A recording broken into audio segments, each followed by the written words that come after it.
ఈరోజు ఖమ్మం జిల్లా కారపల్లి మండలం గేట్ కారపల్లిలో ముఖ్య కార్యకర్తల సమావేశం నిర్వహించడం జరిగింది.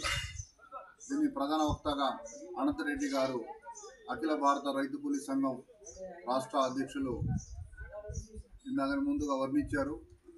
ప్రధానంగా ఈ కేంద్ర రాష్ట్ర ప్రభుత్వాలు రైతాంగాన్ని నడ్డి విరిచే ధోరణిలో ఈ పాలక వర్గాలు వ్యవహరిస్తున్నాయి.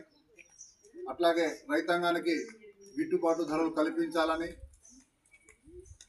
కార్మికుల సమస్యలు పరిష్కరించాలని, అట్లాగే ఉపాధి హామీ పనిలో కేంద్ర ప్రభుత్వం 125 రోజులే మాత్రమే పని దినాలు కల్పిస్తామని అంటున్నారు.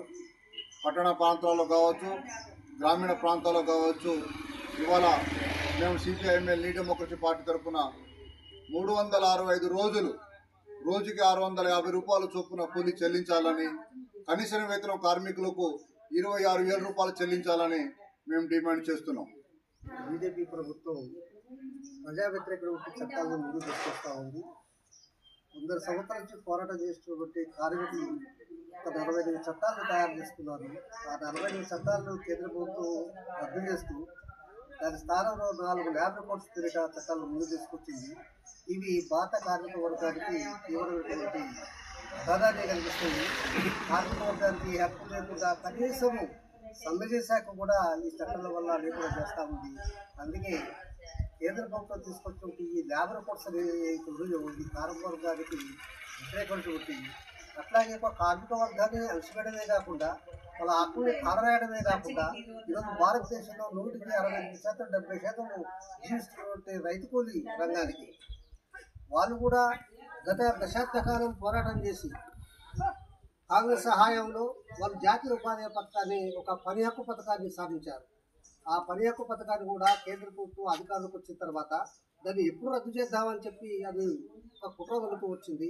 ఆ కుట్రలో భాగంగానే ఈ మధ్య జాతీయ ఉపాధి పథకాన్ని రద్దు చేస్తూ దాని స్థానంలో వికసిత్ భారత్ అనే పేరుతో జీరాంజీ బిల్లుని ఒకటి తీసుకొచ్చింది.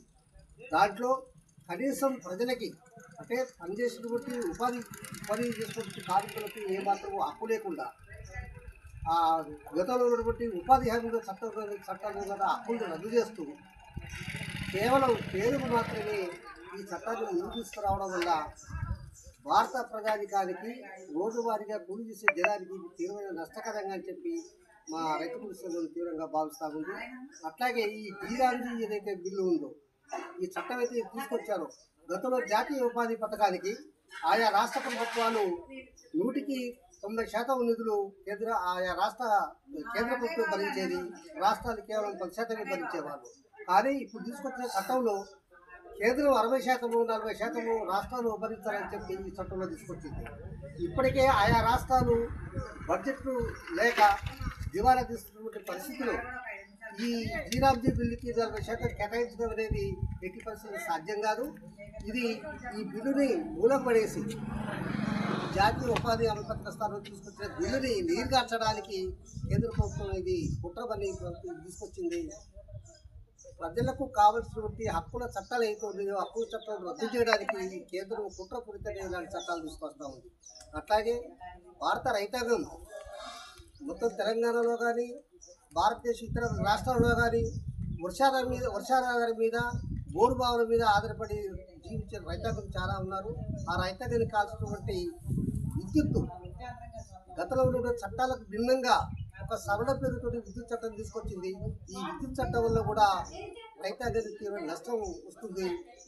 స్మార్ట్ మీటర్స్ పేరుతోటి ఇప్పటికే ఆంధ్ర ప్రాంతంలో స్టార్ట్ అయ్యి అది తెలంగాణలో తీసుకోవడానికి కేంద్రం కుట్రపడుతుంది. ఈ తీసుకొచ్చినటువంటి విద్యుత్ సవరణ బిల్లులు కూడా మా రైతు సంఘం తీవ్రంగా ఖండిస్తూ ఉంది. ఇదే కాకుండా ఇంకా అనేక రకాలైనటువంటి ఇలాంటి ప్రజా వ్యతిరేకమైన చట్టాలని మన పోయినటువంటి పార్లమెంట్లో తీసుకొచ్చింది. ఇవి దేశానికి, ప్రజలకి, ప్రజా అభివృద్ధికి, దేశాన్ని దివాలా తీసే విధంగా ఈరోజు ఈ చట్టాలు తీసుకొచ్చింది. ఈ చట్టాలను మేము హైదరాబాద్ తీవ్రంగా ఖండిస్తూ, ఈ గతంలో 3 చట్టాలు, వ్యవసాయ నెల చట్టాలు తీసుకొచ్చినప్పుడు హర్యానా, పంజాబ్ రైతులు ఏ విధంగా పోరాటం చేసి చట్టాలు వెనక్కి తీసే విధంగా పోరాటం చేశారు.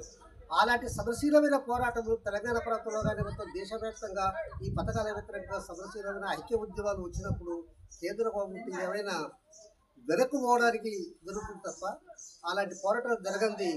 ఇది ఈ బొడ్డు వైఖరిని ఈ కేంద్ర గవర్నమెంట్ విడనాడదు. కావున మేము కోరేది ఏంటంటే సమరశీలు ఐక్యత రైతాంగ పోరాటాలు ముందుకు వచ్చినప్పుడు గతంలో ఏ విధంగా కేంద్ర గవర్నమెంట్ వెనక్కి పోయి ఆ 3 చట్టాలు వెనక్కు తీసుకుంటూ ఆ రకమైన పోరాటాలు తీసుకురావాలని చెప్పి ఆ పోరాటంలో మా రైతు కోసం కీలకంగా పనిచేస్తుందని చెప్పి ప్రజలు దానికి సన్నద్ధంగా చెప్పి పిలుస్తున్నాం.